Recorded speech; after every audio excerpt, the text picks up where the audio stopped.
সন্তানের মাথায় হাত রেখে দোয়াটা একবার পড়ুন। আপনার সন্তানকে আপনি যা বলবেন তাই শুনবে, আপনার বাধ্য হবে, আপনার কমান্ড মানবে, আপনার কথা শুনবে। হাজারো ফোন আমাদের কাছে আসে, হুজুর আমার সন্তানটাকে আমি এত ভালোবাসি, যা চায় তাই কিনে দিই, যা চায় তার সব চাহিদা পূরণ করার চেষ্টা করি হুজুর, এরপরও বড় বড় চোখ করে আমার দিকে তাকায়, আমার কথা শোনে না। আমার বাধ্য নয়, মা বাবা উভয়ে কিন্তু একটা সন্তানের জন্য যথেষ্ট বিরক্তি এবং কোনো কথাই শোনে না, শুধু দুষ্টু ছেলেদের সাথে ঘোরাফেরা করে, মা বাবার কথা শোনে না, পড়ায় মনোযোগ নেই, ভালো রেজাল্ট হচ্ছে না, বিভিন্ন নেশার সাথে জড়িত।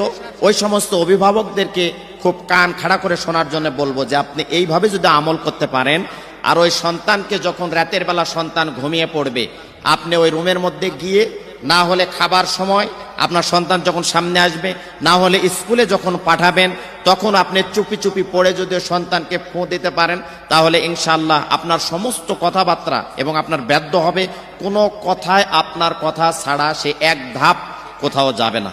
আপনি যা বলবেন, যদি বলেন সারাদিন এখানে দাঁড়ায় থাকো, দাঁড়ায় থাকবে। সন্তানকে যদি বলেন নামাজে যাও, নামাজে যাবে। সন্তানকে যদি আপনি বলেন যে কোরআন তেলাওয়াত করুন, কোরআন তেলাওয়াত করবে। সন্তানকে যদি বলেন যে এই সময় তুমি প্রাইভেট করতে যাও, সন্তান প্রাইভেটে যাবে। সন্তান ভালো পড়াশোনা করবে।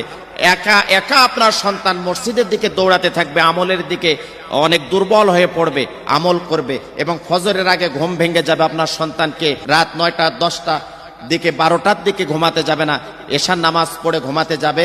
প্রত্যেকটা কথা আপনার শুনবে এবং বদ কিছু অভ্যাস আছে, গভীর রাত করে ঘুমানো এবং সে 12টা 1টা বা 10টা 11টা 12টা পর্যন্ত দিনের ঘুমানো, এই যে বদ যতগুলো তার অভ্যাস আছে, সব অভ্যাস থেকে সে ফিরে আসবে ইনশাআল্লাহ। তবে বাবা মাকে একটু সতর্ক এবং বিচক্ষণতার সাথে এবং এই আমলটা করতে হবে। এই আমলটা শুধু একটা বারের জন্য মাথায় হাত রেখে, বা যদি সুযোগ না থাকে দূর থেকে আপনি ফোঁ দিয়ে চুপি চুপি ফোঁ দিবেন, ইনশাআল্লাহ কাজ হবে। আর সুযোগ যদি থাকে তাহলে মাথায় হাত রেখে আপনি সুন্দর করে এই দোয়াটা পড়ে দিবেন। তবে দোয়া পড়ার আগে অবশ্যই আপনি একটা বার দরুদ ইব্রাহিম পড়ে নেবেন, দরুদ শরীফ পড়ে নেবেন।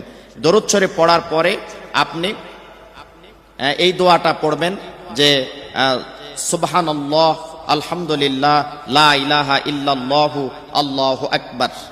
এটা মাথায় হাত দিয়ে যদি পড়ার সুযোগ থাকে পড়বেন, আর না হলে সুযোগ না থাকলে দেখছেন যে আপনার সন্তান খুব চালাক, অতিরিক্ত ব্রেন বুদ্ধি রাখে, খুব টাউট, আপনি মাথায় হাত রেখে দোয়া করলে মনে করতে পারে যে আমার মা আমাকে কি দোয়া করতেছে বা কি করতেছে।